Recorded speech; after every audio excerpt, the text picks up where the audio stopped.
जय हनुमान ज्ञान गुण सागर, जय कपीस तिहुँ लोक उजागर। यह मंगल ध्वनि सुनते ही तन मन में जो स्फूर्ति आती है उसका शब्दों में वर्णन करना लगभग असंभव होगा।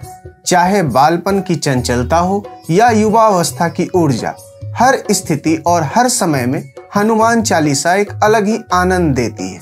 आप चाहे इसे आध्यात्मिक दृष्टि से सुने या फिर नैतिक, यह गीत हमें सदैव ऊर्जा और आत्मविश्वास से लबालब करता है और इसी स्फूर्ति को अब एक वैश्विक अभियान में शीघ्र ही प्रवर्तित किया जाएगा। नमस्कार, TFI पर आपका स्वागत है और मैं प्रत्युष माधव आपको परिचित करवाऊंगा नागपुर के एक विशिष्ट अभियान से और कैसे हनुमान चालीसा के जयकारों से ये अभियान एक वैश्विक रूप लेगा। तो आइए अविलंब आरंभ करते हैं। पवन पुत्र हनुमान, ये शब्द सुनते ही मन प्रफुल्लित सा हो जाता है। भारतवर्ष की संस्कृति ही ऐसी है कि यहाँ हम प्रकृति के हर अंश में ईश्वर को खोजते हैं और उनकी उपासना करते हैं। ऐसे में जो निश्चल भक्ति के प्रतिरूप हो, जो ज्ञान के असीमित सागर समान हो, जिनके पौरुष से लंकाधिपति रावण भी कंपित हो जाए, उनका वर्णन कुछ ही शब्दों में करना लगभग असंभव है।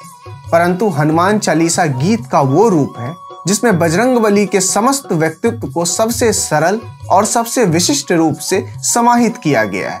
ये ऐसा गीत है जो समाज के हर बंधन को वैसे ही लांघकर लोगों को अपना बनाता है जैसे पवन पुत्र हनुमान ने अपनी शक्ति का आभास होने पर माता सीता का पता लगाने हेतु समुद्र को लांघा था।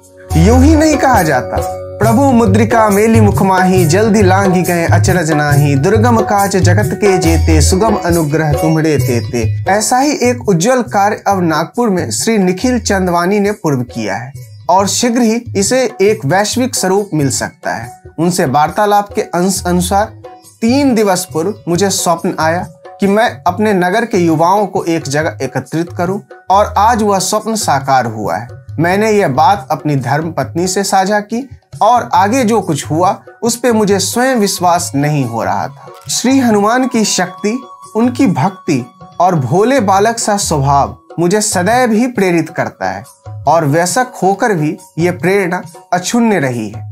ऐसे में हनुमान चालीसा का सार्वजनिक पाठ कराने का मेरा स्वप्न यदि वास्तविक में प्रवर्तित हुआ है तो ये सबके सहयोग से ही संभव है। परंतु ये सब हुआ कैसे, इसी के बारे में श्री निखिल चंदवानी बताते हैं। हमने भारत के भौगोलिक केंद्र 0 माइल पर हनुमान चालीसा का पाठ कराने का निर्णय किया। हमें लगा था कि हमारे सोशल मीडिया के पोस्ट सुनकर या देखकर ज्यादा नहीं तो 20 से 30 लोग आ ही जाएंगे और किसी भी स्थिति में ये हमारे लिए अविस्मरणीय क्षण होने वाला था। परंतु हमारी अपेक्षाओं के विपरीत भारत के भौगोलिक केंद्र यानी नागपुर के 0 माइल क्षेत्र में 1000 से भी अधिक भक्तजन प्रस्तुत हुए और उन्होंने इस आयोजन को और ही भव्य बनाया। निखिल चंदवानी ने आगे कहा, इस आयोजन के लिए हम जय श्री राम सेना के आभारी हैं जिन्होंने इस आयोजन के माइक्रो प्रबंधन में हमारा सहयोग किया। इसके साथ सागर पांडे जो पेशे से इन्फ्लुएंसर है ने बतौर होस्ट मेरा भरपूर साथ दिया और इस आयोजन से ज्यादा लोग जुड़े उसके लिए शिशिर त्रिपाठी और उनके टीम ने विशिष्ट प्रबंध किया। परंतु वो इतने पर नहीं रुके, उन्होंने ये भी बताया इन 1000 भक्तगणों के संग 1000 और व्यक्ति उपस्थित थे जो आयोजन क्षेत्र के बाहर से ही हनुमान चालीसा का पाठ करने में जुट गए। इस आयोजन के आरंभ से पूर्व हमने सुनिश्चित कराया सभी लोग अपने मस्तक पर तिलक लगाएं और समस्त भक्तजन अपने जूते उतारकर नंगे पांव हनुमान चालीसा का अनुरोध करने को कहा।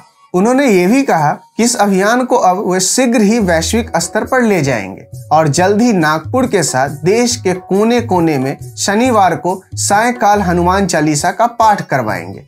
उनके शब्दों में सैटरडे को पार्टी बहुत कर ली, अब थोड़ी भक्ति हो जाए। किसी ने सही कहा है, भक्ति में ही शक्ति है। अन्यथा जिस आयोजन के लिए अधिक से अधिक 100 लोगों की आशा की जा रही थी वहां एक साथ 2000 लोग कैसे उपस्थित हुए। परंतु यही हनुमान चालीसा का सबसे उत्कृष्ट भाग है। इसे सुनकर कोई भी इसके पाठ से सम्मिलित हुए बिना नहीं रह सकता और नागपुर 0 माइल में हुआ हनुमान चालीसा का पाठ इसी बात का प्रत्यक्ष प्रमाण है। बोलिए सियावर रामचंद्र की जय, पवन सुत हनुमान की जय। आपको हमारा वीडियो कैसा लगा कमेंट सेक्शन में अवश्य साझा करें। बहुत बहुत धन्यवाद।